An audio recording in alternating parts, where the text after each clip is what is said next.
को सिंगर जैसे मान लीजिए आपको माता पिता पे भरोसा है, आप पे माता पिता भरोसा कर रहे हैं, कुछ हम लोग ऐसा देखते हैं कि जो गाते गाते ना होता है किसी दूसरे के संग, मैंने ऐसा होता है जी। क्या कुछ ऐसा आने वाला भविष्य में ये सारा चीज नहीं ना होगा? नहीं, ऐसा कुछ नहीं होगा, कैसे कि हमारे मतलब हमारे घर में अभी 2 भाई हैं शादी करने वाले, और मेरी एक छोटी बहन है, उनकी शादी हो जाएगी और उसके बाद से मेरा शादी होगा। शादी होगा, जी। मैंने उस तरह कोई शिकायत नहीं ना आएगा? नहीं, ऐसा कुछ नहीं है। चलिए अगला सुनाया जाए।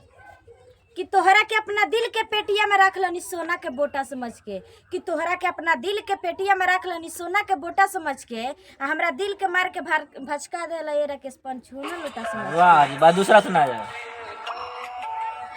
कि टेबल पर फूल बा उठावत काहे नहीं ख, कि टेबल पर फूल बा उठावत काहे नहीं ख, आ फसल बड़ा ये मुकेश दूसरा से तो बतावत काहे नहीं ख। वाह जी वाह, 3 गो हुआ है ना, वो है फिर ही लोग करबे करेंगे, कितना मिलेगा उसको, गुनता रहेगा।